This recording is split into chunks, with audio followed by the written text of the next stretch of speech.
Spectateur, ceci est mon histoire que j'ai mis en image.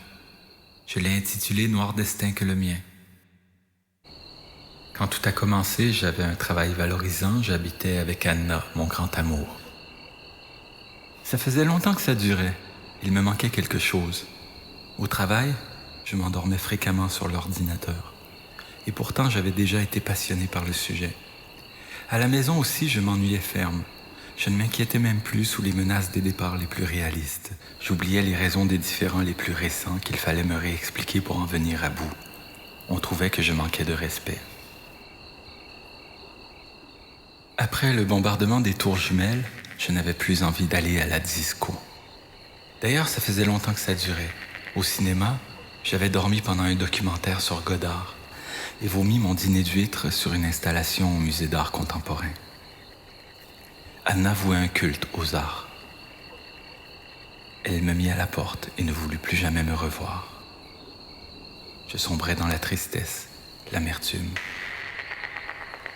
Misanthrope, je devins clochard. On ne rigole pas avec Godard.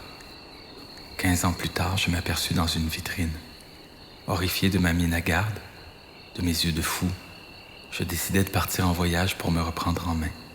Je me rendis chez mon père. Il cria de joie en levant les bras au ciel, me donna immédiatement mon héritage et mourut, enfin libéré de ma honte.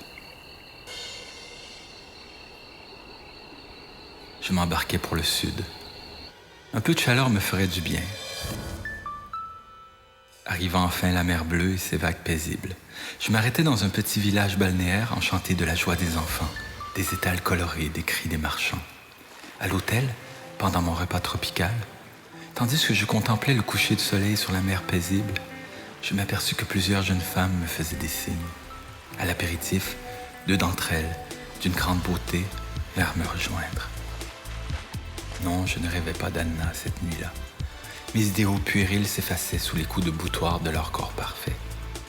Ma mine s'éclaircissait, la vigueur revenait. Je décidai de me dédier entièrement à la santé et à l'art, et me pris une villa en bord de mer. Parti tôt le matin en apnée après le yoga et le surf, je pêchais moi-même ma langouste que je donnais ensuite à cuire à mon personnel. J'écrivais ensuite quelques vers si je n'esquissais pas quelques toiles.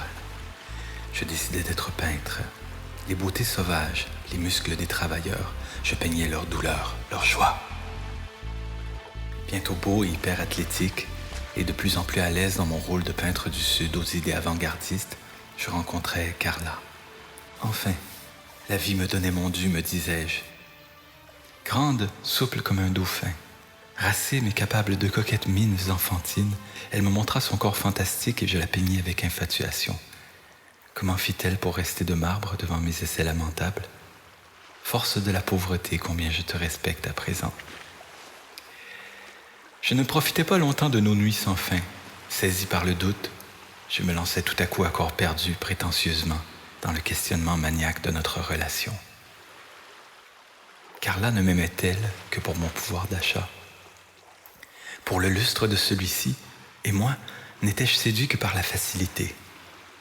Tenaillé de crainte, je laissai la villa et nous nous dirigeâmes vers l'intérieur des terres où je m'engageais comme coupeur de canne, afin de vérifier la solidité de notre amour. Folie, orgueil et vanité. Après mes journées de plomb, je rentrais fourbu à la case et dévorais mon repas traditionnel qu'elle me pilait au mortier de bois. Un soir, je lui parlais de la pilule. Devions-nous y renoncer? Ce n'était pas naturel, il nous fallait procréer. 4 enfants, peut-être 5. Puis je prendrais des maîtresses, c'était dans l'ordre des choses. Un mois plus tard, elle me quitta, me préférant une ingénieure sexagénaire de passage à la plantation. Horrifié, démoralisé, je maudis le Sud pour toujours, incapable de saisir mon ridicule. Noir destin que le mien.